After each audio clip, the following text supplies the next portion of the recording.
wanted me to swim around in water, he'd have given me fins. Yeah, you sure are gussed up. Where you going? I'm going shopping for our Thanksgiving victuals. I hear your beau's coming to eat with us. I ain't got no beau. Your pa says so. Mr. Drysdale's stepson. You know, the one they call Sonny. Shucks, I ain't never even seen him.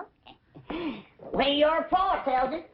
He's coming to court you and spark you. What does that mean? You don't know what courting and sparking is? No. No, I guess you wouldn't at that. Well, when I get back, you and me better have a little talk. Have you ever been courted and sparked, Granny? Honey? When I was a girl back in Tennessee, I set so many boys' hearts on fire that they took to calling that neck of the woods the Smoky Mountain. Well, see you later.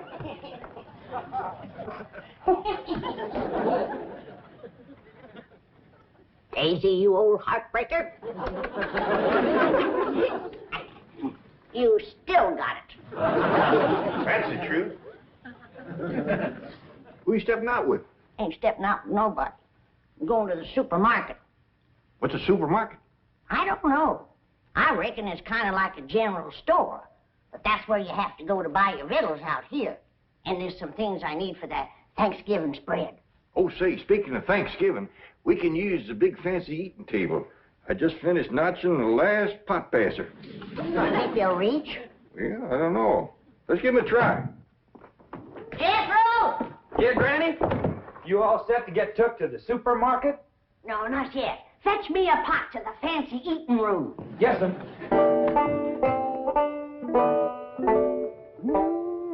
That sure is a mighty fine eating table.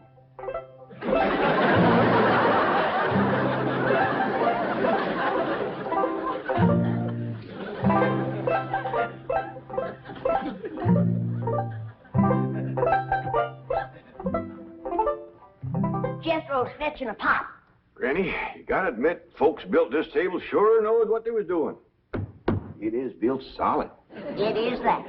You could set a half-dozen turkey gobblers on there and never sag it a bit. This here is a dandy idea, especially if you got young ones at the table. The plates won't slip off on the floor. Yeah, I've sure scrubbed up a mess of pone and sorghum. Bet nobody ever scrubbed up none from this floor. There's been plenty spilled on the table, though. Sorghum? Something sticky. I can't get that green tablecloth off there. Save me. Stuck on me?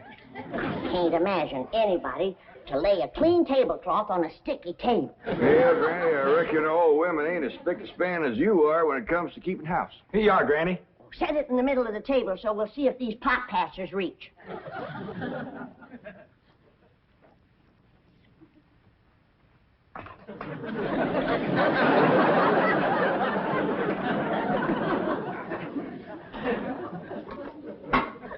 Yeah, I reckon that'll do the trick, all right. Ted, maybe you better whittle some sharp points on a few of them, and then we can spear the meat and pass it. Good idea, Granny. I'll do that. How do you reckon the folks that lived here before us passed things? Well, they probably had a big family and passed from hand to hand. That reminds me, we're having 5 for our Thanksgiving meal. Yeah, you already told me. Company coming? Extra special company. Elly's beau. Has Elly got a beau? She sure has. Mr. Drysdale's stepboy, Sonny. Him and Elly ain't never seen each other yet. Sonny and his ma just come in from Boston. But Mr. Drysdale says his boy will be just happy to come a-courting Elly. I won't. I have never submitted to a blind date before, and I refuse to do it now. Sonny, dear, do it justice once for your daddy. He's not my daddy. He's your husband. All right, then. Do it for stepdaddy. It seems to mean a great deal to him. Mother, I'm the most popular man on the campuses of 3 universities. Vassar, Wellesley, and Smith. To those girls, I'm an idol, to be worshipped. I can't just date anyone. Sonny, dear, it might be fun to date someone new. Someone young, lovely, and charming. For her, yes. But how do I know what she'll look like? No, I can't. I can't. It might cause too much of a trauma, Mama. But your stepdaddy says she's very attractive. And it seems that she's the daughter of his wealthiest depositor, whom he wishes very much to please. Mother, what kind of a man have you married? He's selling me for a rich man's gold. It's sordid! Oh, it is sordid! It is sordid! No, my precious baby. I know it was wrong of me to marry a common bank president, but I wanted you to have everything. And all I could give you was the heritage of a fine old family. But it takes money, too, darling. Money, I hate that word. Makes the rich the social equal of us. Oh, no, dear. It could never do that. I wish you'd read the thesis I wrote on economics last week. Money and why it is not important. You know, for a boy who's been going to college for 17 years, you haven't learned much. Milburn, you must not throw it up to Sonny that he keeps going to college. He's trying to find himself. Don't take my advice. Don't look. Come on, dear. Let Sonny get dressed for his date. I'll draw him a nice hot bath. Try not to drown. Daddy? Just a moment, Daddy. You called me Daddy. You've never done that before. Well, don't ever do it again. I refuse to date a strange girl just to benefit your economic situation. Well, I've got news for you, Sonny. My economic situation and your economic situation have a very definite relationship. Money doesn't interest me. Who steals my purse steals trash. But you will have a date with Elly Mae Clampett, and you'll be nice to her, or I'll cut off every penny of your trash. Milburn, did I hear you say that it's the Clampett girl you're asking Sonny to date? That's right. But, my dear, I haven't finished the genealogical check of their family tree. We don't know that Elly Mae is socially acceptable for Sonny. Good heavens. Now, you listen to me, Sonny. Jed Clampett is thrilled at the prospect of his daughter having a date with you. A city boy, educated, refined. To him, you're a knight in shining armor, a handsome Prince Charming. He thinks you're the greatest thing that could ever happen to his daughter. Mr. Clampett sounds like a very intelligent man. Dear, I've heard the most disturbing reports about the Clampetts. I understand they're no better than peasants. Good heavens, a date with a girl like that is unthinkable. Now, Margaret, I hesitate to assert my authority. But unless I have assurance that my wishes will be carried out, I'm afraid I will have to... Mother! Dad! Who is that? Who is she? Who is what, dear? That divine creature by the pool next door.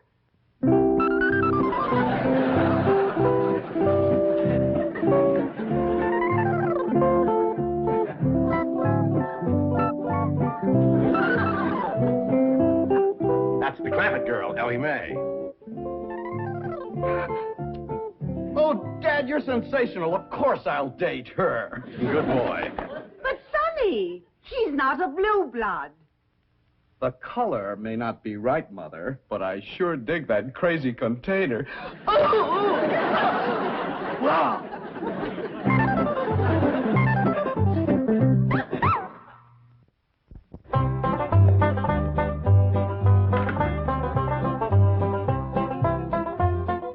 Granny, you wearing perfume? Pure vanilla extract. You rascal. You're gonna have that storekeeper's head just a spinning. That's the idea.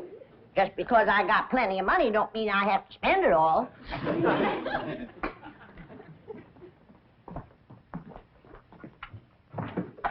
Howdy, Paul. What you doing? Oh, I'm fixing some turkey stickers for a company meal. Oh, say, Elly, Yeah, Paul. is there anything you don't know about the birds and the bees? No. How come you to ask? Well, I reckon these what Sonny Drysdale's been studying at school. Either that or he's partial to them. How'd you know? Well, when I mentioned to Miss Hathaway that you was going to be keeping company with Sonny Drysdale, she says, Mr. Clampett, she says, you better have a talk with your daughter about the birds and the bees. Shucks, I know all about the little critters. Well, that's how I figured you being raised in the woods and all. But I didn't let on Miss Hathaway. I know she's just trying to be helpful. Granny says she's going to have a talk with me about courting and sparking. She is. Well, I'm glad of that, Ellie. I was kind of wondering who was going to do that. Paul, why don't you tell me about courting and sparking? Well, Ellie, that's something that a girl's ma usually tells her about. Well, I ain't got no ma, so why don't you tell me? Well, Granny will do it when she comes back. Well, what if she don't get back before Sonny Drysdale comes? Then I won't know how to court and spark him. Well, you ain't supposed to court and spark him. That's what a feller does to a girl. How? What does he do? Well, you get yourself all slicked up, shaves real close, shines his shoes, puts on a stiff collar and a clean shirt, and he goes to calling on the girl, toting a nice big store-bought box of candy. Hot diggity dog, I'm gonna like courting and sparking. It's only the courting part. I ain't got to the sparking yet. What's that like, Paul?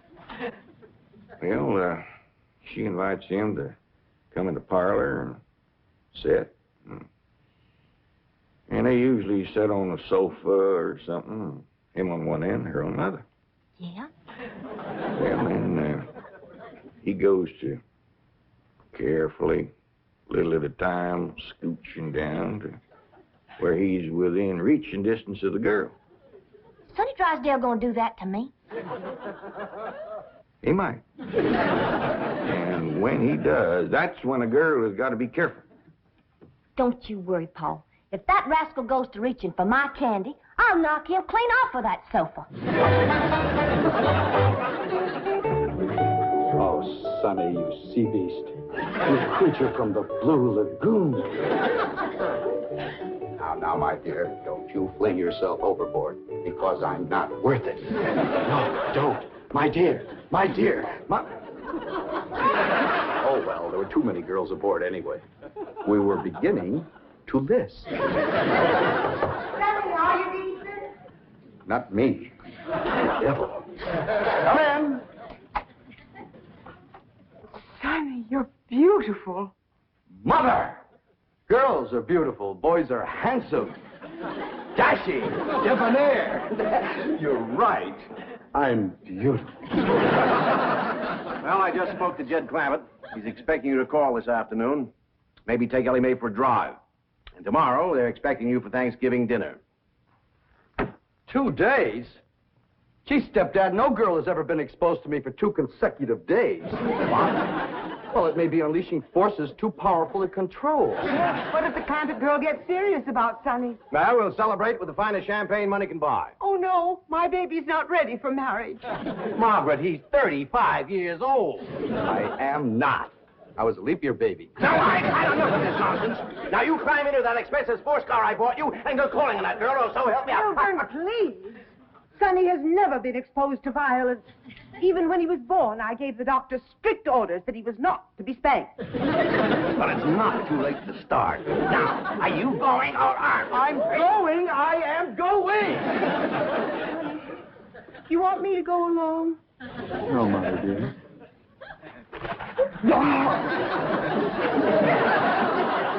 For meat, Mr. Sonny? Why, no trouble at all. Hey, whack off as much as you want. Dad, he's back from the supermarket. What darnation is that? That is what you call a shopping cart. There's a sign down at the supermarket that says take one. So Granny did. But there's Indian givers. They wanted me to give it back when we were leaving. But she didn't do it. Did you, Granny? You're darn tootin'. Oh, they sweet as honey when you first come in. But they give you a heap of trouble when you start to leave. What kind of trouble, Granny? Well, first you stand in a line with a kind of a gate. And at that gate, there's a woman. She looks at what you've got. Then she starts to push a lot of little knobs. And bells start to ring. And a drawer pops open with a lot of money in it. Doggy. Then she tells you how much money to give her. She says to me, that'll be $28.25. And I says, now you make up your mind. Is it 28 or is it 25? And she says to me, that's 28.25. Well, I seen I wasn't getting no place with her. So I give her the benefit of the doubt and I plunked down 28. A quarter and 3 pennies. I reckon that pleased her. You'd have thought so, but not her. As I started through the gate, she says, hold on. Madam, you're short. I said maybe so, but I'm big enough to take you on. Granny was getting right mad. Well, you'd have got mad too, Jeff. And you get after Elly about running around in boys' pants. You should see those women in that supermarket. He's wearing boys' pants, was he? Some of them were in their underpants. Actually, I wanted to get Jethro out of there. Actually. And I did, too. By dingy, they didn't stop us. Good for you, Granny.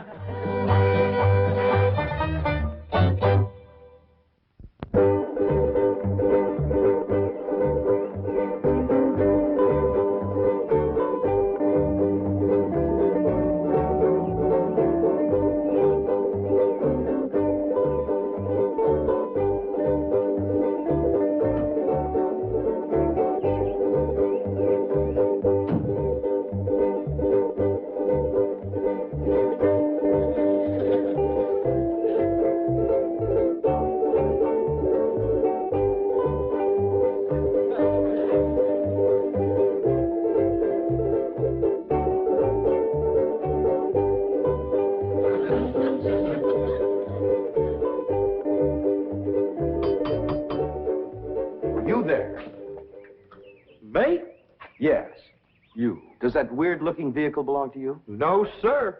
Can you move it? I reckon so. Please do. It completely spoils the effect of my imported 190. What should I do with it? Oh, I don't care. Just get it out of sight. Hide it somewhere. Yes, sir. Sonny Drysdale to see Miss Clampett. Oh, come in, come in.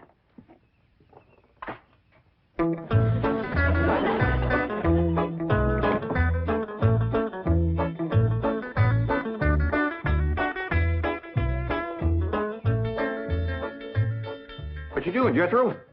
Trying to find out how to drive this thing. What for? Whose is it? Sonny Drysdale.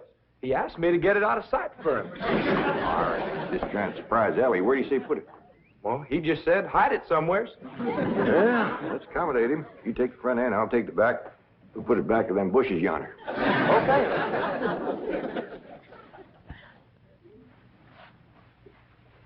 Is he towing a box of candy, Granny? He sure is, honey. All tied up with ribbon. Oh, Elly. Child, you are just beautiful. Shall I sprinkle some vanilla extract on you? Becca? No, I better not. Sometimes that drives them wild. I didn't get to talk to you about courting and sparking. Oh, that's all right, Granny. Pa told me. Oh, all right, now you follow me. Don't be nervous.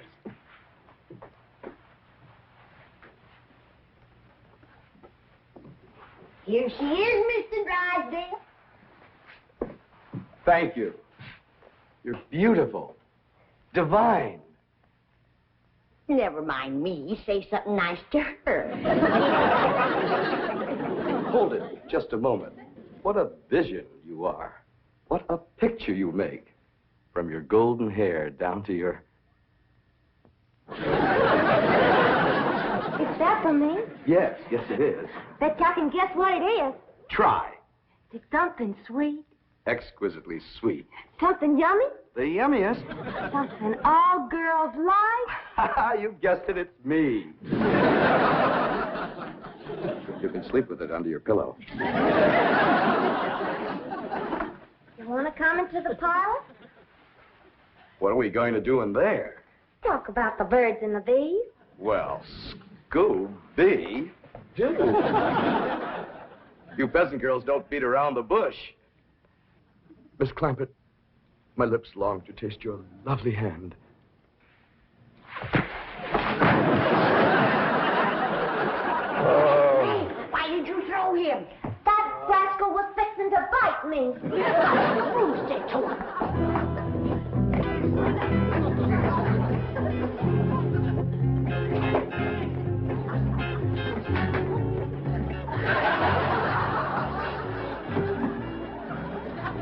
My car, where is it? Oh, it did good, ain't it? Ain't nobody can find where we put it. Big oaf, I'll destroy you.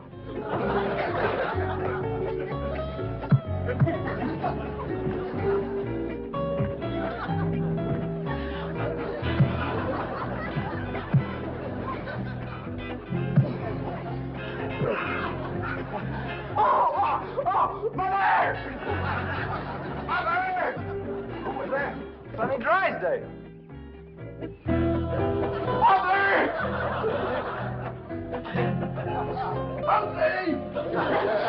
Mean critter, Jed. Yeah, Pa, he bites. I did him a favor, and he commenced to hitting me.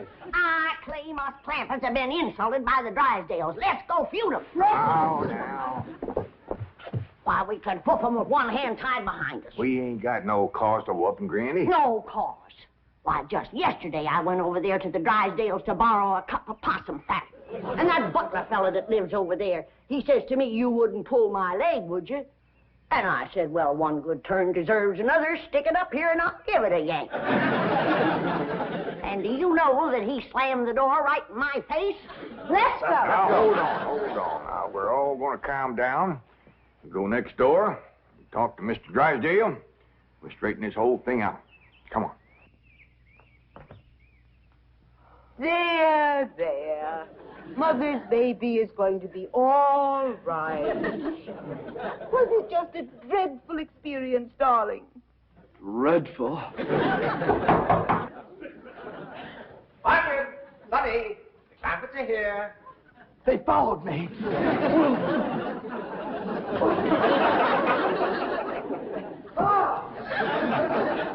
Come in.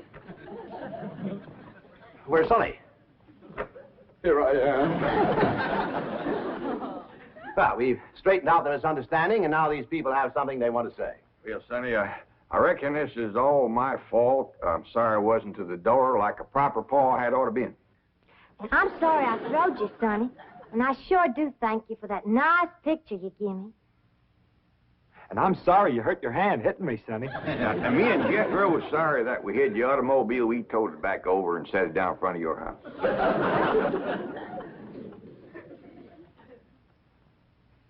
Well, I can't think of nothing I'm sorry for. But we sure would be proud to have you all come and take Thanksgiving victuals with us. Sonny and I wouldn't think. Of passing up an invitation like that. We'll be there, all of us. Let us say grace. We sure have got a lot to be thankful for, Lord. We got good health, and good neighbors, good food. Jethro's going to school. Elly's got a feller. I guess everything is just about fine, and we sure do thank you. Amen. Amen. Amen. Well, Jethro, hand out the pot passers and the meat stabbers, and let's get at it.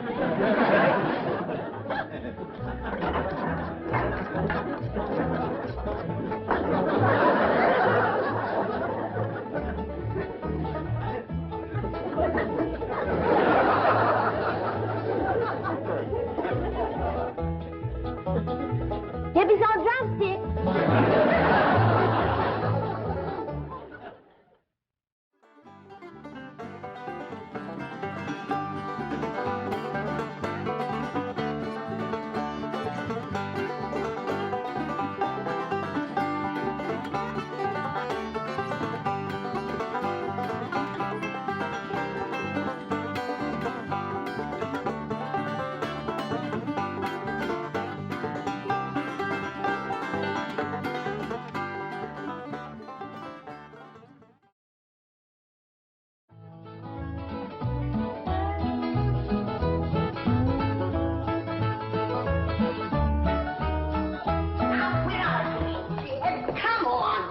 A lot of darn nonsense. Come on, it ain't no such thing. Now, it ain't gonna hurt you none. I got things to do. The first thing you gotta do is sit down here and get your hair cut. My hair don't need cutting. If it gets any longer, I'll have to. I declare, you fight hair cutting like a steer fights branding. Well, the last time you cut my hair, you did brand me. How did I know somebody poured hot gravy in my bowl? Smarted considerable. Sure plastered your hair down nice, though. No, I might go to selling that stuff. Greedy? Sure made your hair look mighty sprucey. Yes, sir. You were slicker than a peeled onion. Smelled like one, too. Sir, I'd go to selling that stuff. I could put an ad in one of them catalogs. If you want the girls to stop and stare, Put Granny's gravy on your hair. All right, Granny, come on. Let's get on with it. Hey, Uncle Jed, you're getting your hair cut. Thanks for telling me, Jethro. Well, that's all right. Turn it, Jethro. What's going on? Is there going to be a wedding or something? I could be the way that Sonny Drysdale is a sparking Elly May. Oh, he's with her right now, up by the cement pond. I better get right out there and keep eye. Now, you sit still and leave those young'uns alone. Can't you remember how it was when you was a boy? Yeah. I better get right out there. It's broad daylight. And besides, they swim. No, they ain't. He's a sitting on the bank, and he's a holding her hand. What an interesting hand you have. I see a man, a handsome Harvard man. Where? Right there on your heart line. Oh, that's just a wart I got from picking up toes. Elly, you mustn't let horrid, slimy creatures touch you. Oh, heck, you ain't slimy, Sonny. Just a mite greasy from all that oil you smear on yourself. What a precious paradox you are. What a charming contradiction. You look pure Park Avenue and you speak pure Tobacco Road. That good? Good, it's fascinating. You're a challenge to me, you child of nature. You are the raw clay from which I will mold a perfect woman, worthy of a perfect man. Me. You know Shaw's Pygmalion? I don't even know Shaw, let alone his pig. Oh, you woodland sprite! You forest little bird. You are so refreshing after all those intellectual types of Vassar and Wellesley. You make me feel superior. That good? Good? It's divine.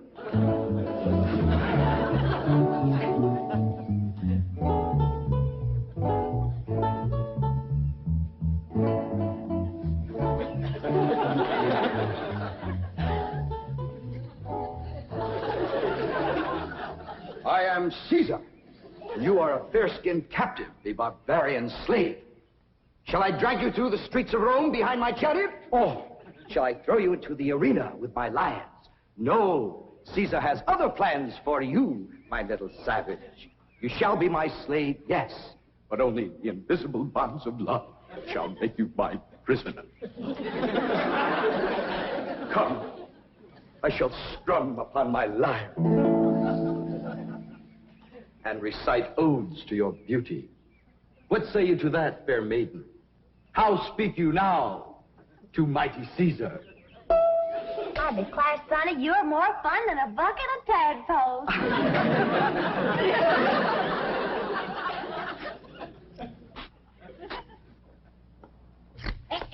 Sit still, I'm liable to lop off a ear. Well, doggone it, Granny, hurry up. I gotta get out there and keep an eye on Sonny and Elly.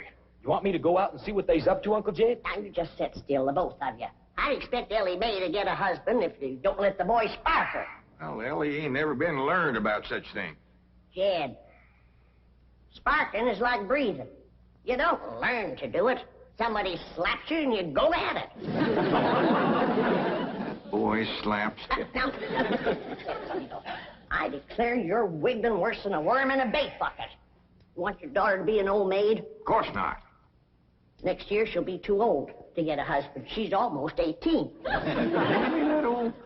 Sure is. She done waited too long, Uncle Jed.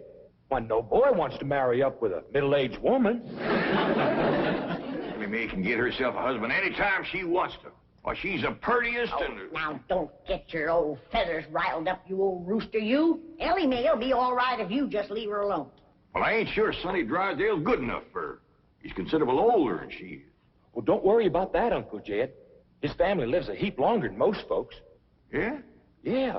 Sonny told me that there's been a member of his family living in Boston since 1632. Well, that rascal's over 300 years old. He was a greening you. Yeah, you sure swallowed a whopper. No, ma'am. Sonny's honest. Why, he's so honest, he has to have somebody do his lying for him. Do his lying for him? Yes, sir. Why, I heard him call through the heads to Elly. He says, I'm coming over to serenade you, and I'm gonna bring my lyre. Veni, vidi, vici. The world lies conquered at my feet. And yet, I tremble at the nearness of this flaxen-haired barbarian. Could it be that the invincible Caesar is about to be vanquished? Not by the spears and arrows of the Gallic tribes, but by Cupid's dart? Yes, fair maiden, you have done what your fierce kinsman could not. You have brought mighty Caesar to his knees. Come, I will take you to my palace, and there compose odes to your beauty. See yon window. 'Tis the emperor's suite. There I shall woo you. Mother! That's my room, and those are my binoculars. You're not supposed to spy on the emperor. What are you trying to tell me, Sonny? Mumsy can see you, but she can't hear you.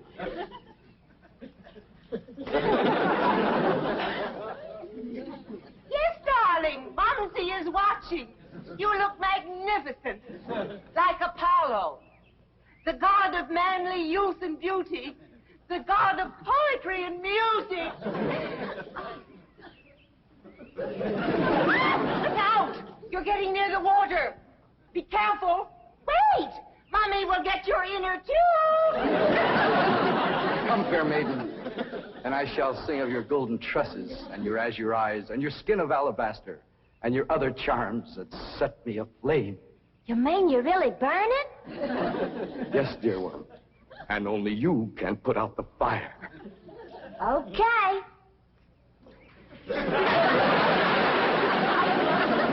How's that, Sonny? You feel better now?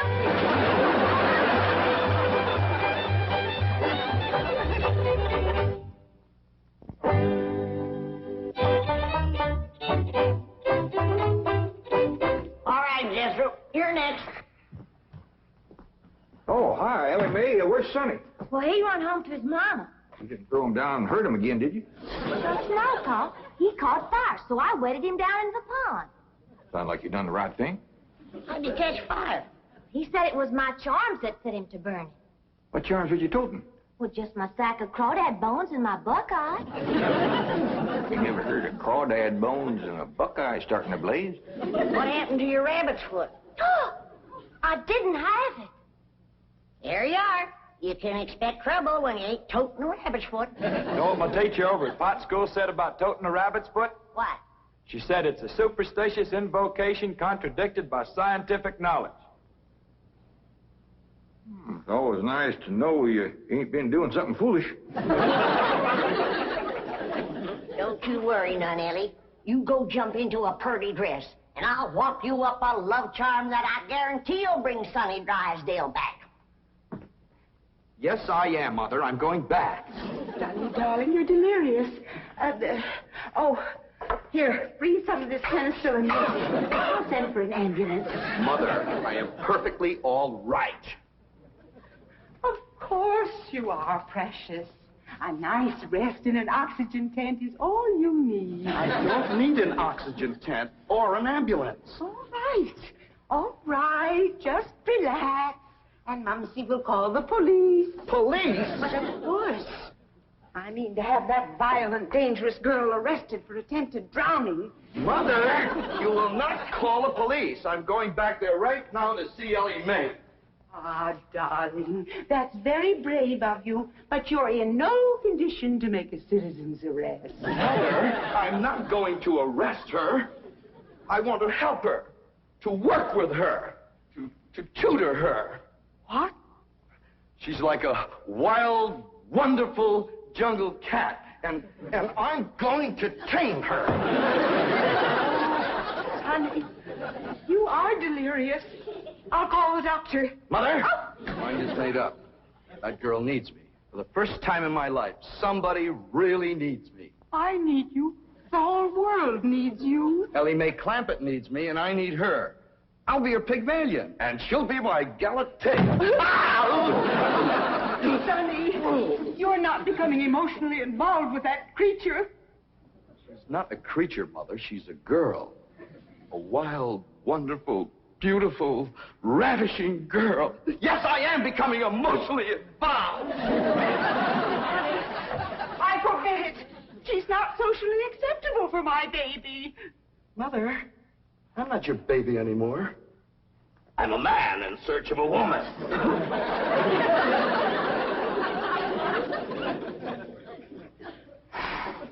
Where did he learn that language?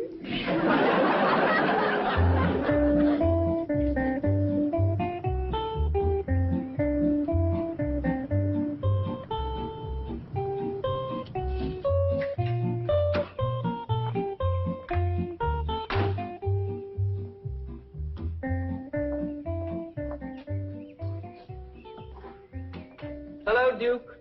You noble veteran of the chase. Are you homesick for your forest paths and mountain trails?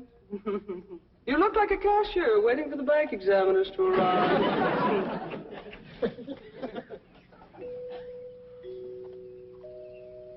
You know, if you were a cashier, you could hide $1 million in here.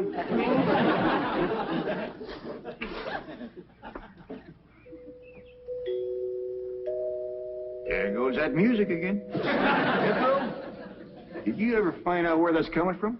No, sir, I didn't. Every time I went to looking for it, somebody always come to the door. This time I'm gonna find it for sure. You see? Oh, bonjour, Jethro. Oh, howdy, Miss Hathaway. No. When I say bonjour, Jethro, you say bonjour, Mademoiselle Jane. Now say it. Bonjour, Mademoiselle Jane. Bonjour, Mademoiselle Jane. That's very good. Except for the mwah. Must be soft. Mwah. What? No. Watch my lips closely. Mwah. Try that. What? Try it again. What? Well, that's closer. Try again. What? Once more. What? Close in on her, Jethro. Oh, Mr. Clampett, I was attempting to teach Jethro to articulate the Gallic diphthong. No matter what fancy name you call it, he ain't very good at it. He'll learn. But now to the purpose of my visit. Is Sonny Drysdale here? No, but he will be. Granny's out in the kitchen wamping up a love charm for Elly to give to him. She said it'll bring him on a run. Mr. Clampett, I am reluctant to disillusion you about so-called love charms, but they are mere superstitious invocations and have been proved to be completely ineffective. Granny sets great store by him.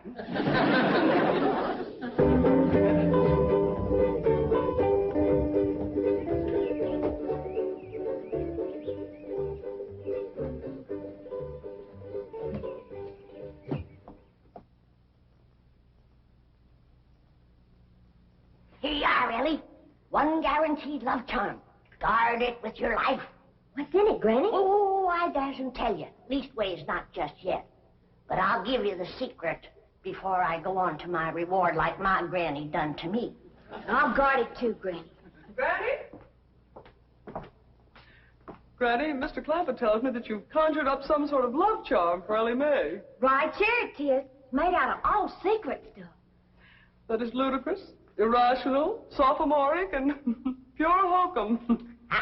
You didn't even guess one ingredient. No, Granny. Don't you come spying. I'm telling you for the good of the country. If the secret of this love charm ever got out, I shiver to think what might happen. I wouldn't want it on my conscience. Hear me now, mongrel. Neither sleep, nor snow, nor vicious beast shall keep me from the side of my beloved. Here I come, ready or not.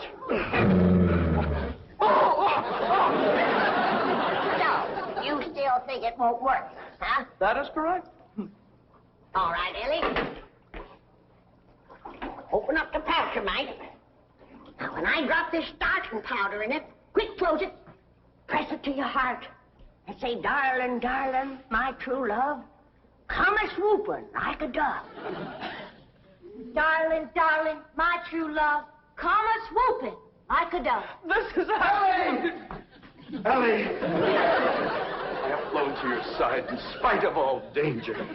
What fate, what power have I to thank for giving wings to my feet? That little old charm maker, me.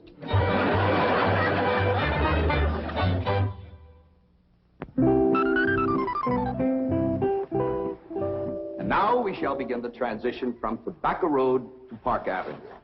Now you watch me closely and I'll show you how to develop perfect posture and grace of movement. Ah, Kipling. Well, do you like Kipling? I don't know. I ain't never kippled. Oh, you are a challenge, you ravishing rustic, you child of nature. Now here, you try it. There we are. Now walk. Go. You'll have to try that again. Now sit down. Now watch me. We walk as though upon a cloud, and we glide with lissom grace. And as we walk, we always keep a smile upon our face. What's he doing? Out there is something called Kipling. He's trying to learn it to Elly. Now, this is how you sit in a chair, smoothly and gracefully. There ain't no chair where he's a-sitting. I know. What do you reckon's wrong with that rascal? Appears to me he's about 2 bricks shy of a load. Turn old Duke loose so we can go in there and protect Elly. Now we'll practice diction and intonation at the same time. How now, brown cow? How now, brown cow? What's he talking about? He thinks old Duke is a cow. You best fetch Granny. Appears to be she's threw too strong a charm on that boy.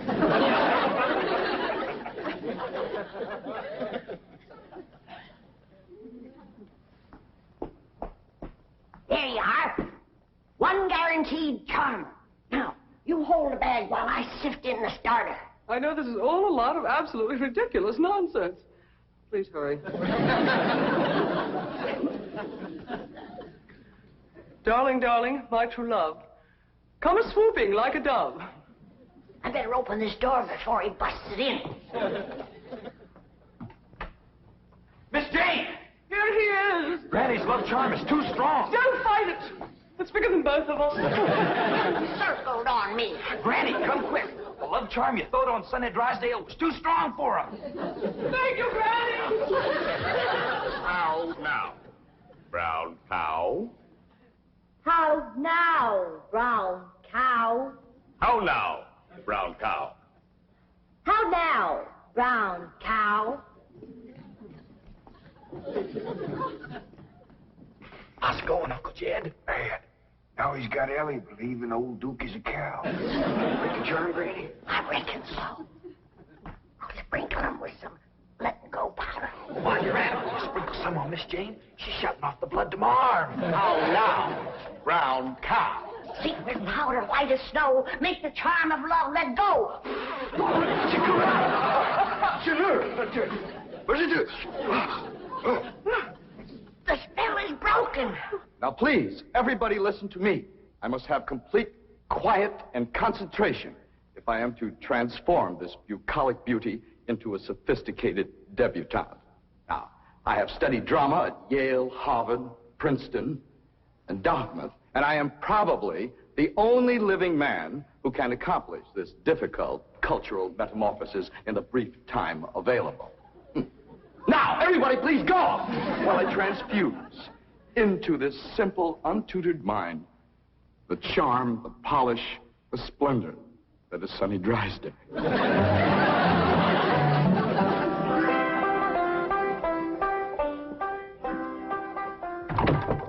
Jed? Hi, Granny. Is Elly and Sonny still in that room alone? It was the last time I was listening, a couple hours ago.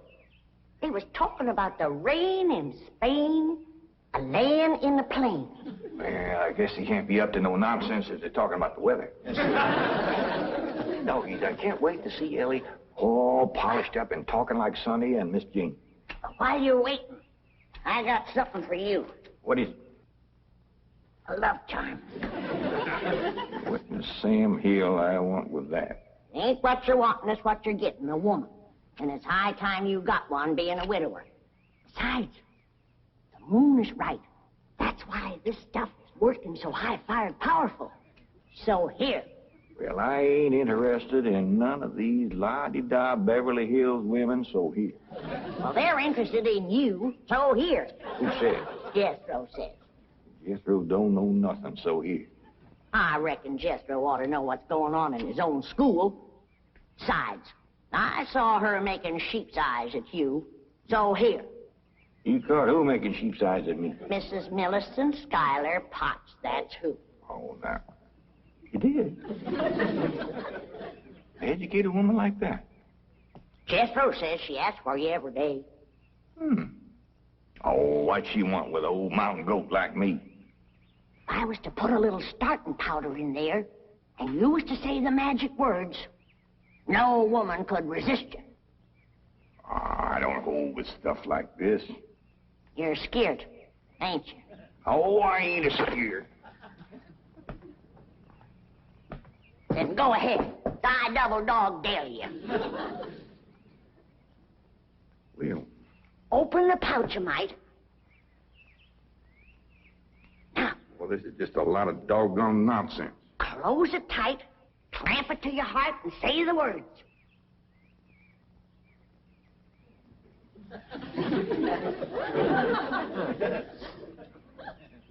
Darling, darling, my true love come a-swooping like a dove. Where is he? Where's my dog? It's Mrs. Drysdale. Where is he? Oh, where is he? Oh, I tried to stay away, but I could not. He's mine, and no other woman shall have him. Drysdale, you're a married woman. Think of your husband. Care about my husband. I want my darling, and no one is going to keep me from him. Sure hate to have to do this, but... Sonny, where are you, Sonny? He's inside with Elly Mae. Now, if you just calm yourself down, I'll go and get him. Thanks for coming, Miss Drysdale. Howdy, Ma. Was you a-hollering for me? They brainwashed you.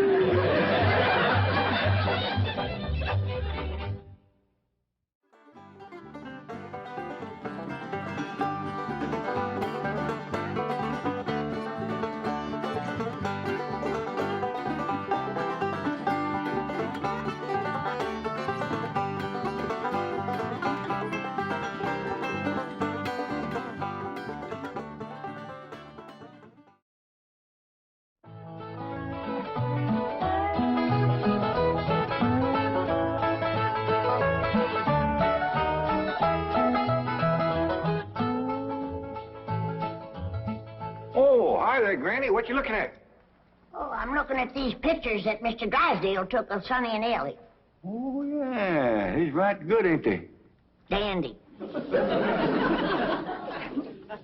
Jed, I reckon we'll be having a wedding around here pretty soon. How'd you know? Sonny's giving Elly a ring this morning. I couldn't get to sleep last night, and I heard them talking down by the door. All the way from your bedroom? Well, my window was open. That's still a powerful long ways to hear. Not if you climb out into a tree and shinny down a ways. You heard Sonny asking Elly to get engaged? Plain as day. Sonny said, Elly, you going to be home in the morning? And Elly said, yes. And Sonny said, I'll give you a ring at 10 o'clock. Yeah, nuggies. Was putting her straight up for 10 right now. Hello? Oh, good morning, son. I mean, Sonny? Yeah, Elly's here. Why don't you come on over? Oh, you want to talk to her on the telephone? Well, just a minute. Can't give a girl no ring on the telephone. Telephone, Elly. Okay, Paul. I'll get it up here. Oh, Granny, you hadn't ought to be listening. Well, it's a lot easier than shinning down a tree in the dark. I told him a nightgown. Sent a bunch of these back home to Cousin Pearl. What for? Yeah, you know how she was always bragging about her daughter, Jethrine, going to beat Elly Mae to the altar? Yeah.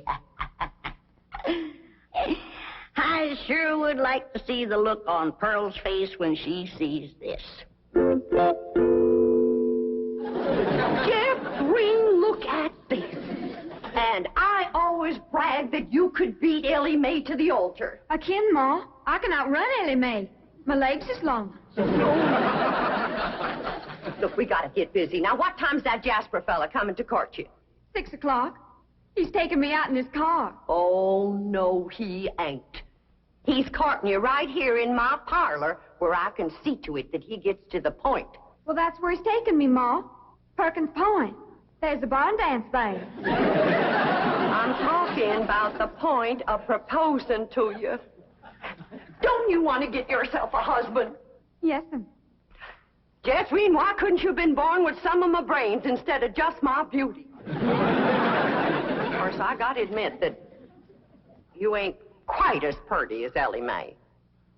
I ain't even as pretty as her fella. You are so.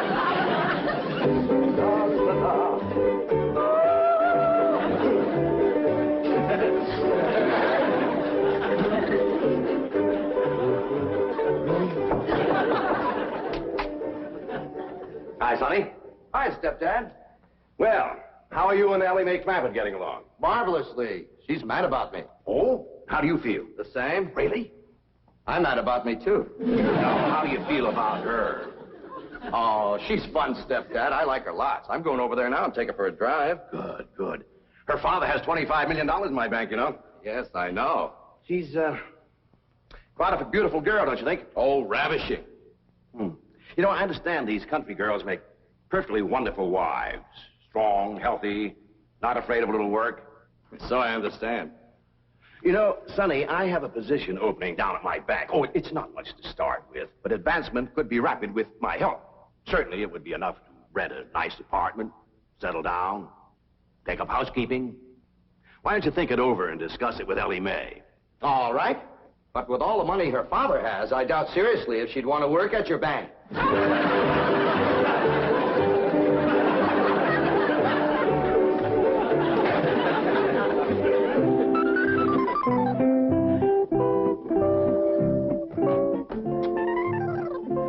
You got something to show us, Elly Mae? Yeah, hold out your hand. Let us take a look. Face clean, Pa. I washed them with soap. No ring? No, Granny, I washed them all the way up to here. Sonny Drysdale didn't give you no engagement ring? Shucks, no, Pa. Why do you want to do that? He's gonna take me driving. That's bad. Out driving in broad daylight ain't no way to get engaged. What are you talking about? I proposed to your daughter out driving. In a horse and buggy, that's a heap different. Besides, that old mare of yours knew right where she was going. That way you could turn your attention on Rose Ellen. That's the truth. But out driving in an automobile in city traffic, with all them cars trying to hit you, by the time you turn your head to say, will you, somebody has. There's no two ways about it. That child is going to need help to track that Sonny Drysdale. Elly Mae don't need to trap no man to get him. Every man that ever got get was get that way. Not me. We just happened to stop under a shady elm tree, and I proposed to your daughter on the spur of the moment. That spur of the moment of yours took us 6 months scheming and planning. Why we even trained that old mare of yours to stop under that shady old elm tree. Well, any trapping will have to be up to you, Granny. I wouldn't know what to do except I held a shotgun on Sonny. Well, I'll study on it. Them city fellers might be different.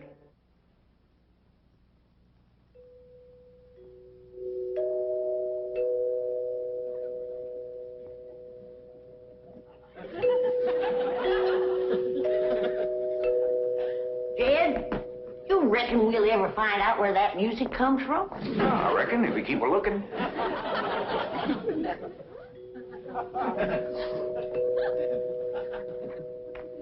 You're wasting your time looking for that there music. I've looked for it a dozen times, and before you can find it, somebody will come a-rapping at the door. See? Told you. Oh, hi, Sonny. Greetings, all. Elly Mae ready? She sure is. She's been ready since she's been 14. I beg your pardon? Oh, Elly Mae, Sonny's here. What we want to know is, are you ready? Well, I sure hope you young folks have a dandy drive. Oh, we shall. I plan to take Elly on a socially significant drive through Brentwood and Bel Air to show her some of our depressed areas. Howdy, Sonny. Elly Mae! You look positively divine. So do you, Sonny. I know. Don't you bite me. Elly Mae, a kiss on the hand is a very proper greeting. Oh. Come on, everybody. Kiss Sonny's hand. Please, never mind. We're on our way. Well, have a nice drive, y'all. Yep. And if you pass under a shady elm tree, it won't hurt none to stop for a spell. There they go. Quick, Jethro, start up the truck while I get the residue. Where you going? To follow them. Now, hold on, you two. You can't follow Sonny. He'll see you. They won't know who we are. We'll be wearing dark glasses. He'll think we're a couple of Beverly Hills movie stars out for a drive. Come on off that truck. Come on.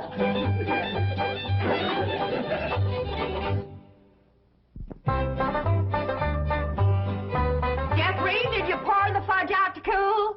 Yeah, Ma, but I'm afraid it ain't gonna get hard. Well, if it don't, you and Jasper can eat it with spoons, and I'll tell him I made it. You done dressing? Yeah, Ma. Well, come on in here and let me see how you look.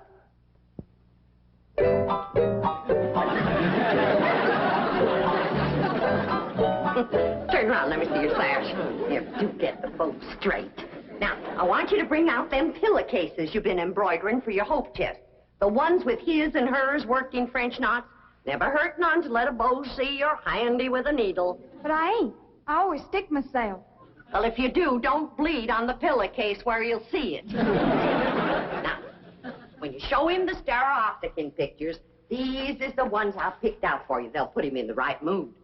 Niagara Falls by moonlight, Wedding under the Bower, The Stolen Kiss, Lily and Russell in tight. Oh, never mind. What are you going to play on the pump organ for him to show off your music talent? How about Russell O. Spring? That's a dandy, full of runs and trills. And then there's the part where you cross your hands.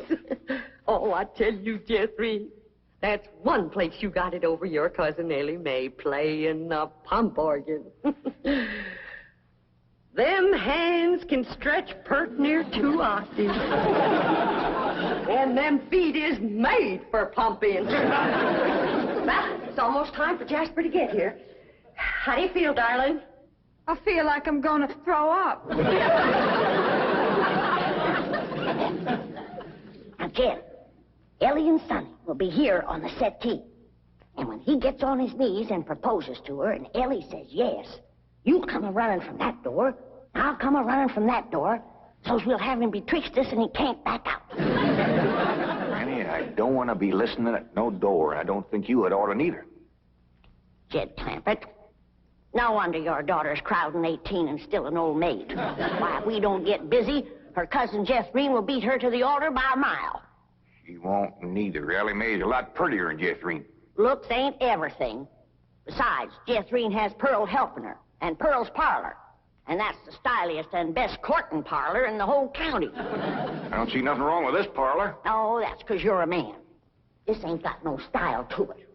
Ain't got no lace curtains and ain't got no portieres. Ain't got no tidies or doilies.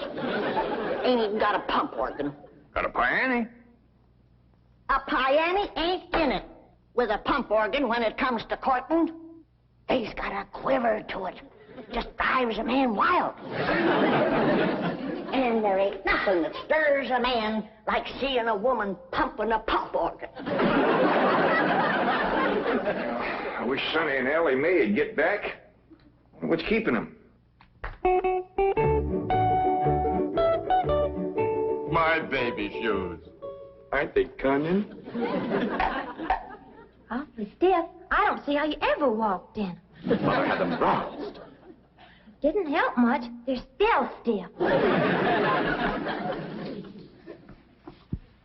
What's this thing? Oh, that's my teddy bear. His name is Pooh. Would you like to kiss him? Well, not especially.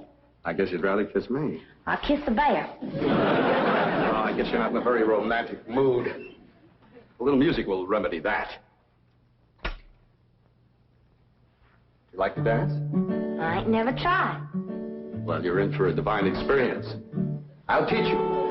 Now watch.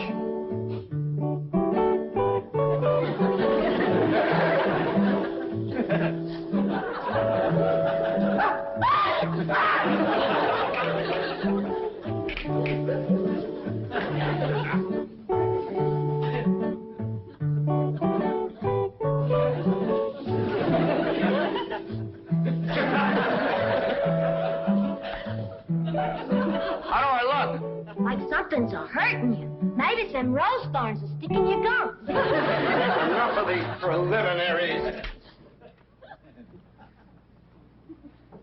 Come here, my dear. Are you frightened? No, that ought to be. Yes, you're in great danger. How come? You're in a man's room alone. No, I ain't. You're here. You are not playing the game. Still feeling sick to your stomach, darling? Yeah, Ma. Well, I went down to the cellar and I drawed off some homemade elderberry wine. Ain't nothing in the world better for settling a queasy stomach. Of course, according to the rules, you shouldn't touch spirits till your wedding day, but I guess in case of an emergency, a little swallow won't hurt. I know it's a mite bitter tasting, but try and force a little down. It'll make you feel better. Just a little more, Jethrine. Do it for your ma. Jasper will be here any minute now.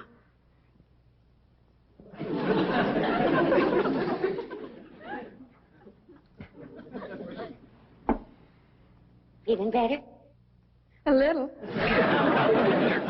I've got it figured how we get you to play the pump organ for him. I know just what he'll say when he walks in, because everybody does. He'll say, "Wow, I declare, that's a mighty fancy pump organ you got there."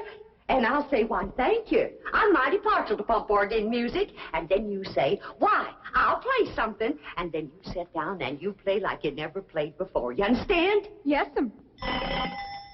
There he is. You ain't gonna throw up, are you? I'll try now.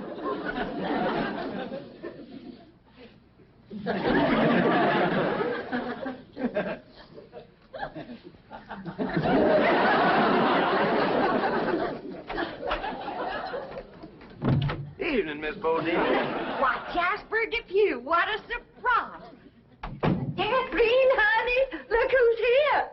Evening, Jethrine. Jethrine got a little nervous upset. I reckon it's the strain of all those beaux that come a-courting. I swear I gotta sweep 'em out of this parlor every day. Hey, that's a mighty fancy pump organ you got there, ma'am. Why, thank you. I'm mighty partial to pump organ music. In fact, I'd just love to hear some pump organ music right now. I'll play you some, ma'am.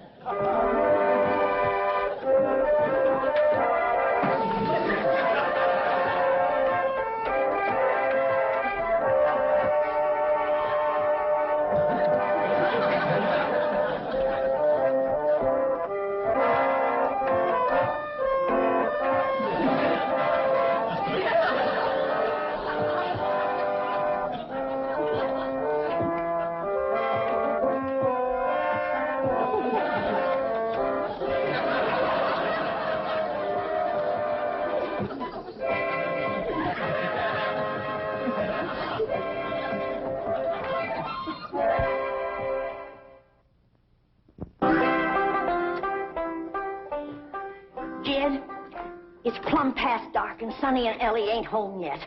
Where could they be? What are they doing? Are they engaged? Why don't we hear something?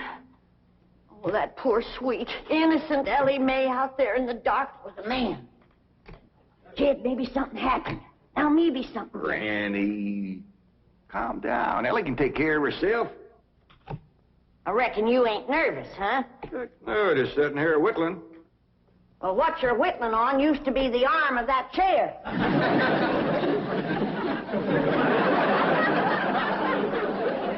Reckon I am a mite nervous at that. Now, Jed, when they do get home, you and me have got to see that Sonny don't get away without being proper engaged. Granny, maybe we's rushing things. Maybe Sonny ain't ready to get married. Jed, no man is ready to get married. You gotta get him ready. Like you get a steer ready for slaughter. Can't you find something else to compare it to? Well, here we are. I reckon it's time to say goodnight. I sure do thank you for the nice ride, Sonny. My pleasure, Elly May. I'll give you a ring in the morning. Promises, promises. Would you like to take another drive tomorrow? I sure would. Where shall we go? To the preacher. Any place you say, Sonny. Well, see you tomorrow, then. Oh, here comes the bride. Here comes the bride. Howdy, Granny. Well, then, sakes, look who's here. Ed, come say hello to Sonny. Don't bother, Mr. Clampett. I'm leaving. I'll show you a shortcut.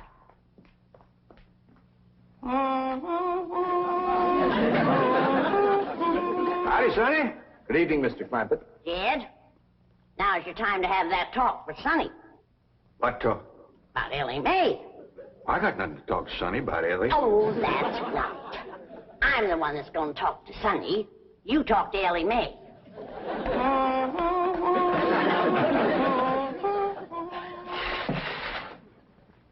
Did you have something to tell me, Paul? Well, I hadn't planned on it, but maybe now's a good time. Sit down. Elly, Yeah, Paul? women folks like your granny, your Aunt Pearl, seem to set great store by matchmaking. They just can't rest easy till everybody's paired up, and the sooner the better. Now, your granny wants you to marry up with Sonny Drysdale. Do you want me to marry up with him, Paul? Elly May, there's only one thing in the world I want for you, and that's to be happy. Well, do you reckon I'd be happy married up to Sonny? Only if you love him. Well, how do you know if you love somebody? Well, I can't exactly explain how you know, but when it happens, you know. You don't need nobody to shove you. You just can't wait to get married. Now, do you feel that way about Sonny? Well, I ain't sure. Do you reckon he feels that way about me? Now, tell me, how do you feel about getting married and settling down and raising a family? I find the notion completely repugnant. Good. That's good. One man who simply cannot be monogamous. Fine and dandy. How do you feel about Elly? I find her beautiful, charming, refreshingly different, but somewhat lacking in the social graces. What's that mean? Well, for example, she can't dance. Elly May Clampett? Why, she's got dancing in her soul.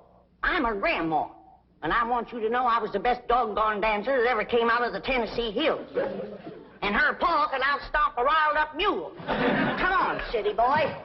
Us Clampetts is going to set your shoes to smoking. By the way, you young people can dance if you like.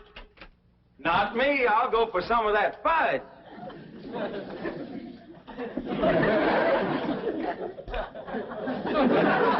Come on, honey, let's dance. I'll turn on the Victrola for you. Come on, sweetie, let's dance.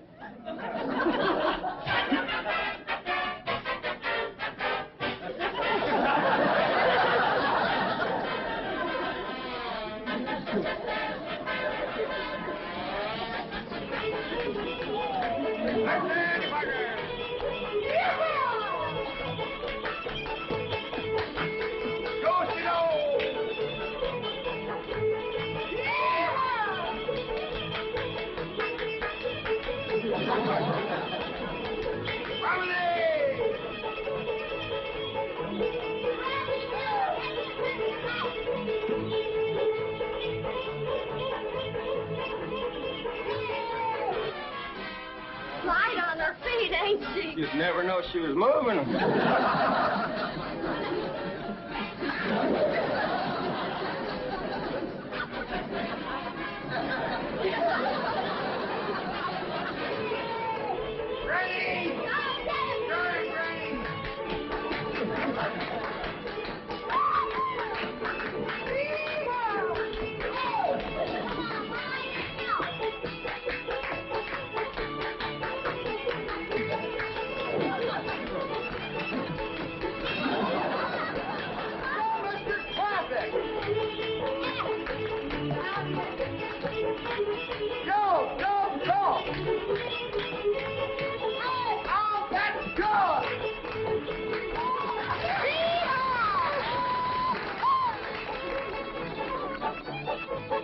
Hey, what are you all dancing for? We're celebrating your cousin Elly May getting married. Is Elly getting married? She sure is. Really? Who is she marrying? You. Me?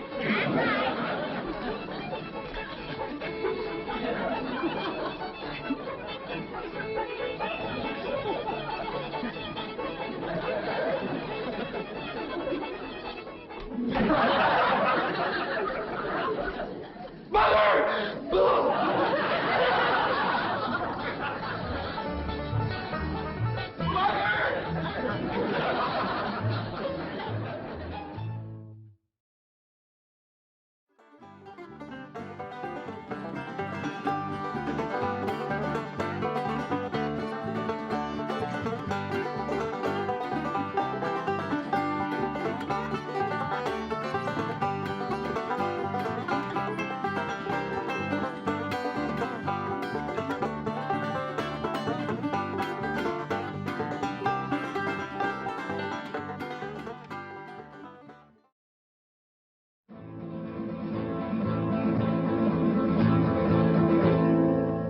Get a grip upon your chairs and hold your children tight. A mighty feud is starting and you'll see it all tonight. The Clampett clan is fighting mad, their honor's been besmirched. Sweet Elly May's been courted, but the darling ain't been churched.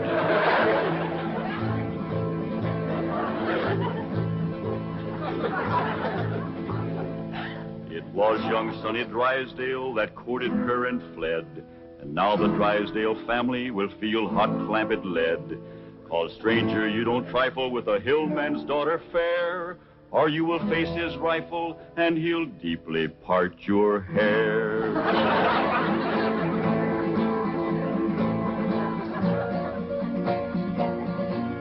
Now here's the handsome rascal that started this here feud.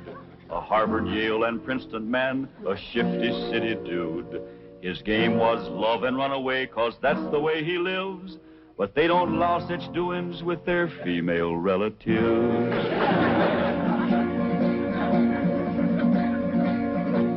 So now they're on their way next door, loaded up for bear. And if my name was Drysdale, I'd be getting out of there. 'Cause mountain justice does demand that when a wrong's been done, the kin of him that done it must also face a gun.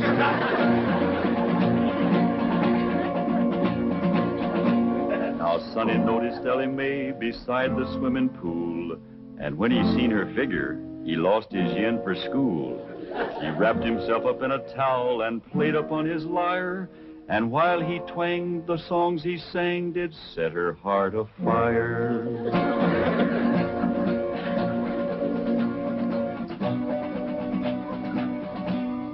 Drove his fancy auto up and took her out to spark.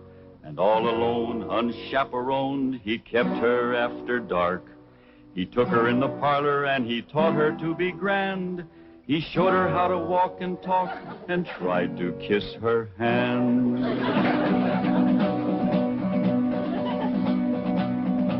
He took her to his private room to see his loving cup.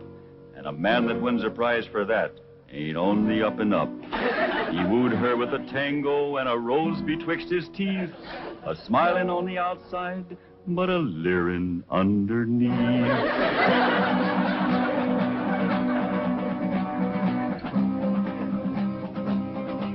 They even had a wedding dance, and he joined in the fling. He brought along his dancing shoes, but didn't bring no ring. The Clampetts was a-planning for a wedding in the Vale, but they was duped. He flew the coop and went running back to Yale.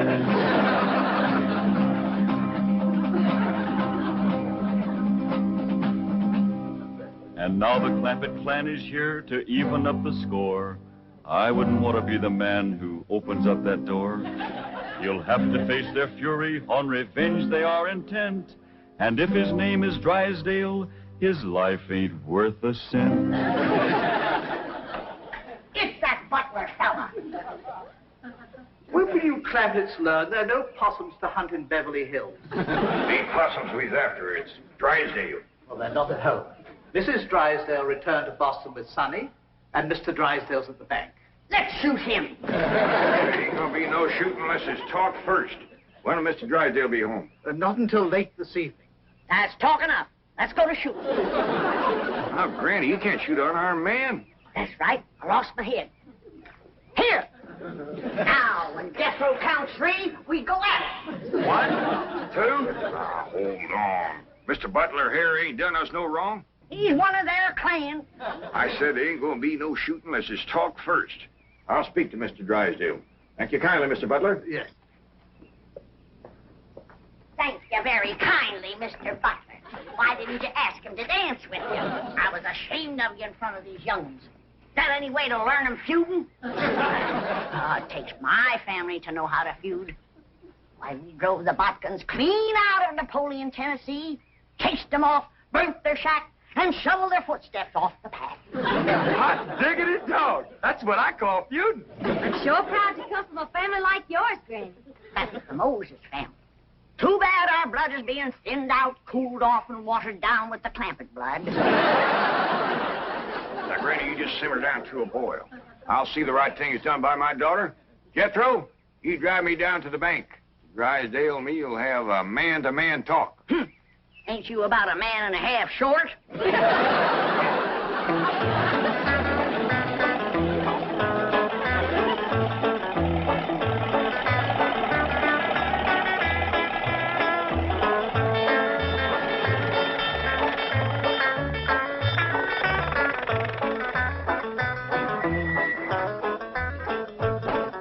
You wait here. I'll go and see Mr. Drysdale. You flush him out, Uncle Jed. I'll get him on the run. Now, who told you to bring that? Granny, she says there's got to be one fighting man in the family. You just drive around a while and cool off. Pick me up here in about a half hour. Okay, Uncle Jed.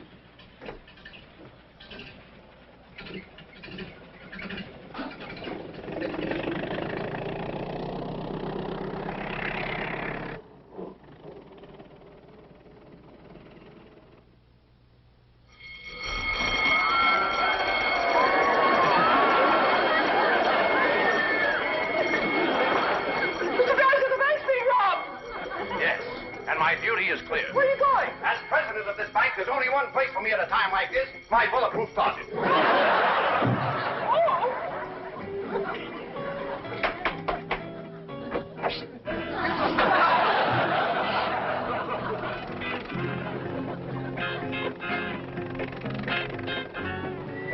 Granny! Granny! Granny! Elly May! Come quick! They captured Uncle Jed! Granny! Jethro says they got Paul. Come on, Granny.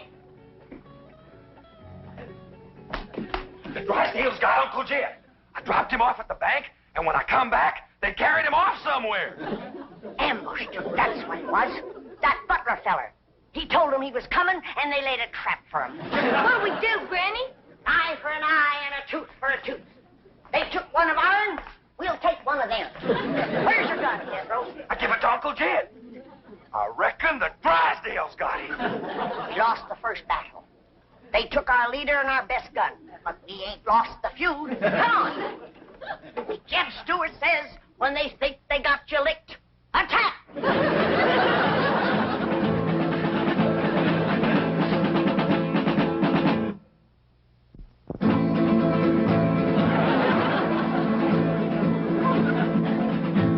Well, now the feud is growing hot. The Clampetts lost a man. Their leader now is Granny from the Fightin' Moses clan.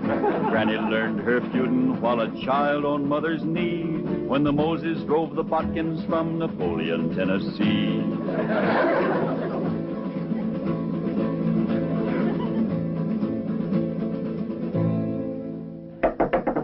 Now, Jethro, when he opens the door, you grab him. Elly, hold his gun. Yes?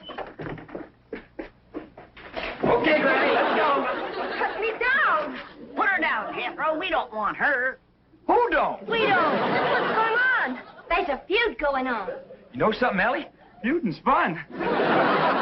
Jethro, put her down. They got one of our men folks. We're going to take one of their men folks. How about we take her along as kind of an extra?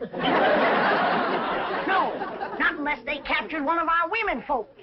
Elly Mae, you go in there and surrender. I ain't gonna do it. Jethro, put her down. How about I towed her as far as home and then let her escape? A little at a time. Wait, what's the meaning of this? She's the one we want. You towed him, Elly. My arms is full. Jethro, put her down before I take you to the woodshed. You look awful busy, Granny. Maybe I should go to the woodshed and wait for you. I think I better call the police. Stop your tracks while you're able to make them. Now you turn around. Walk towards our house. I refuse to take one step. Now, you want to walk or you want to limp? You better run in the telephone, please. Never mind her, Jethro. Shoot the telephone wire.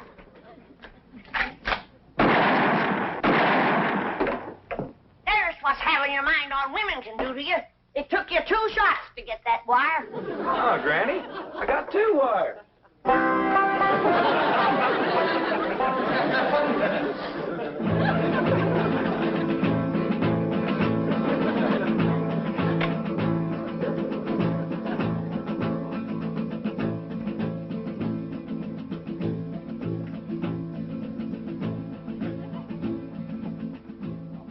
Good work, Lieutenant. You've apprehended what is obviously a very dangerous criminal. I'm coming over and personally hand the reward money to you and your men. What's that? Oh, just you. Very well. Miss Hathaway, perhaps you'd like to drive me over to police headquarters. You're interested in psychology? I'm completely intrigued with the subject. What's the connection? The fellow who tried to rob our bank must be a complete nut. They've got 2 psychiatrists with him. What are his psychotic symptoms? He claims to have $25 million.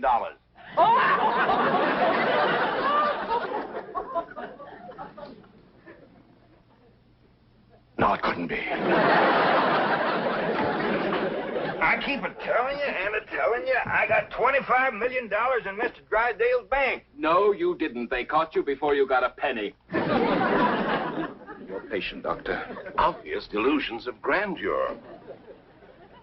Now, tell me, about this bank attempt, did you have any accomplices? Any what? Confederates. Oh, yeah, Granny. She's a Confederate. She's a Tennessee Moses. Tennessee Moses? That's right. Tell me, did she lead her people out of Tennessee? Sure did, after they whooped the Botkins. Don't you mean the Egyptians? Well, they probably whooped the Egyptians, too, if they got in their way. Granny's folks was fighting fools. They certainly were. They defeated the best fighters Pharaoh had. I don't know about that, but they whooped the best fighters Napoleon had. Napoleon? Doctor, may I? You may not. I'm the one who uncovered this hallucination. Tell me about Napoleon. Yes. You say Granny's folks won that fight? They sure did. Over Napoleon? Oh, yeah, they tromped all over Napoleon. Fabulous. But how were they able to do it? Did they fight with superior weapons? Oh, they fought with Botkins.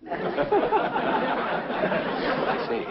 And Napoleon didn't have any Botkins? Not after Granny's folks got through with him, Napoleon didn't have a Bodkin left. I remember the last day of the feud, they got Leif and Luke and Odds. Odds? How's Bodkin? Please. Just for a minute. Oh, perfectly safe to look out through the bars. After all, it's... Mr. Clappett! What more? Gene, Mr. Drysdale, he sure didn't treat me very good over to your bank. My first visit, too. Let this man out of here. He's got $25 million in my bank. Open this door. Open it. Open it. Oh. Lie down, mister.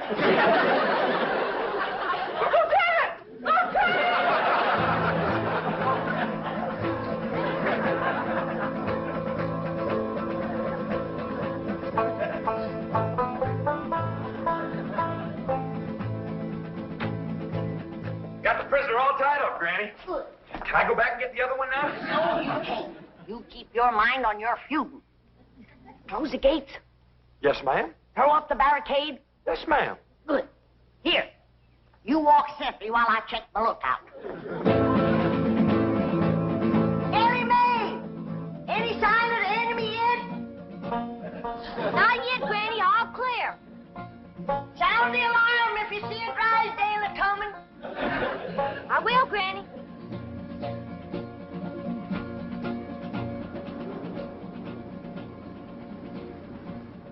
You see, all my employees are trained to be on the lookout for bank robbers. So, naturally, when they saw you walk in with your rifle, their first instinct, it appeared to them that was just... Well, it was... You're not mad, are you, Mr. Clampett? Well, no, not about the bank, but we's all right upset at Sonny for running off and jilting Elly May. Sonny? Jilted Elly May? Well, that's what we'd call it. He sparked her for 2 weeks running. Took her driving, dancing, held her hand, kept her out past dark.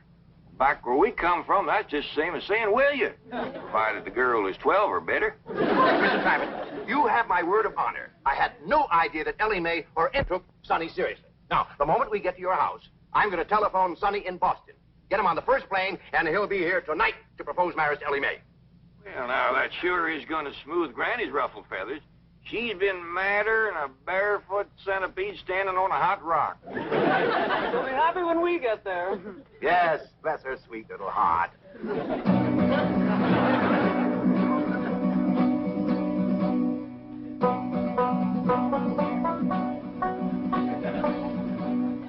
Granny, I see him. They're coming.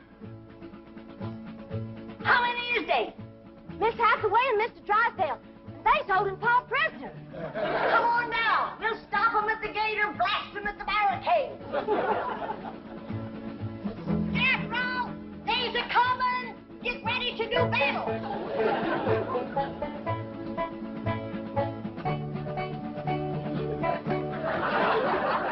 Clear your head in the presence of the stars and bars. They're getting to the gate. Take cover. Everybody inside. We'll shoot at them through the porthole.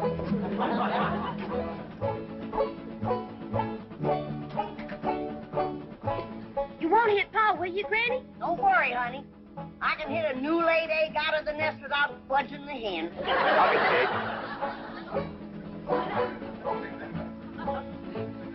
Stop where you are. Stay right there. Granny, it's me, Mr. Drysdale. I'm coming in.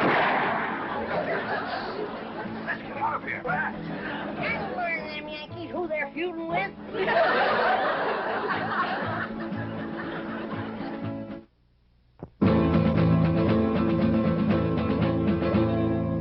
Now here's the Drysdale mansion where he's fleeing like a rat, since Granny put a bullet through his $20 hat.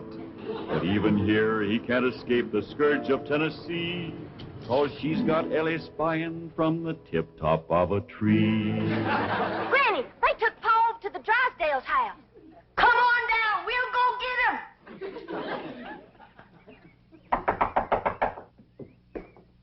Well, I reckon we'll have to call her on the telephone. Granny's feuding. She's sometimes hard to reason with. Reckon seeing you with that rifle kind of set her off. But that woman shot at me. Oh, Mr. Drysdale, she shot at your hat. If that little old woman ever goes to throwing lead at you, you'll be casting a polka dot shadow. Hey, Ravenwood, why don't you answer the door? Oh, thank goodness it's you. The Clampetts came and captured Ravenswood. Captured him? Yes. And Jethro picked me up in his arms. He held me and wouldn't put me down. Why? He said he was feuding. Well, now, don't you worry, Marie. We're going to get this whole thing all straightened out. Marie, tell me more about your frightening experience with Jethro. Well, there was a knock. I opened the door, and Jethro just swept me up into his big, strong arms, held me tight, and wouldn't let me go. And he said that was feuding? Yes. That's why I was afraid to open the door right now. Marie, you've been through a shattering ordeal. Go and lie down. I'll watch the front door. Come on, Jethro. We're going back to the Drysdale's house. Hot diggity dog. That's the part of feuding I like. We're taking you with us, Mr. Butler. And if they've harmed one hair on Jed, that one hair you got will pay the price. Oh, won't you please listen to me? Mr. Drysdale's not feuding with you. He's a peaceful man. He's never shot anything but skeets. Skeets? How many did he get? We did very well. 98 out of 100. That's better than we did with the Bodkins. Ready, Granny? Come on, young ones. We got our feuding cut out for us. That Drysdale's our shooting fool. Now, Elly Mae, you carry the flag high and proud. If they shoot you, don't you let it touch the ground. Throw it to Jethro as you're falling. I'll do it, Granny. What'd you do that for? If there's any long-range shooting, they'll think he's one of us and drop him first. Forward! March!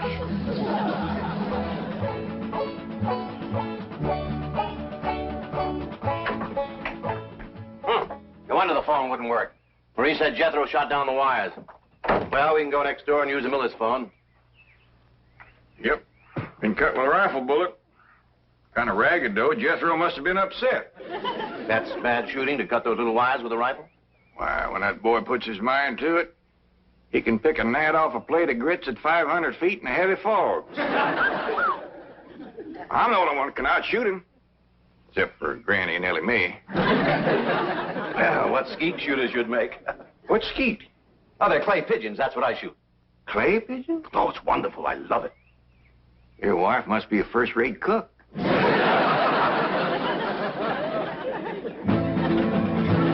Now here comes Granny's little band to free their leader, Jed. And anyone that blocks their path might just as well be dead. For though their numbers may be small, the flag that leads their way is the flag that led Pickett's charge at Gettysburg, PA.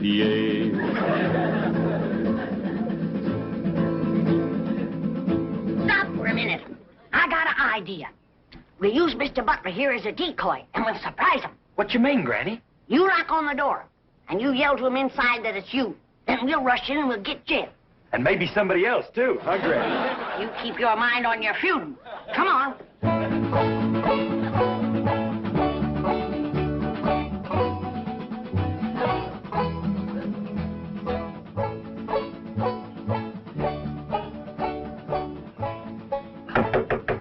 It's me, Ravenswood. Open up. Marie! You may open it. Nothing to be afraid of. It's just Ravenswood. Step aside, decoy. Elly, you guard him. Jethro. When they open the door, we'll rush him.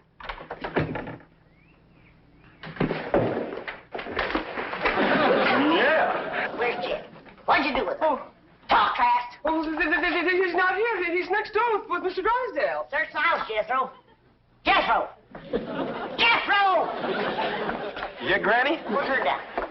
She's light as a feather. Put her down and go look for your Uncle Jed. Now go search the house.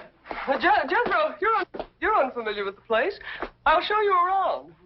What'd you do that for? A feud is a feud. Granny, here comes Pa and Mr. Drysdale. I'll pick that varmint off like I picked a bodkin off a rail fence. Hey, what in the world are you doing? Guarding the decoy, Pa. Ravenswood, you Boston Yankee, bear your head in the presence of our flag. See, our flag? My family came from Tennessee. Mine did too. Jed, I always did like this man. Why, sure, Granny, and he's going to make Sonny do the right thing by Elly Mae. What does that mean, Pa? Going to make Sonny come back here and marry you. I don't want to marry Sonny. You see, Granny, the whole doggone feud was for nothing. Not altogether, Jed. Why, we might never have known that Mr. Drysdale here was a fine gentleman from Tennessee. Yeah. Tell me, ever hear of the Moses family? Hear of them? Why, my mother's family feuded with them for years. You mean your mother was a bodkin? Drysdale, don't ask me why. I just commenced a running. You heard him. Run, you yellow bodkin, I am a Moses.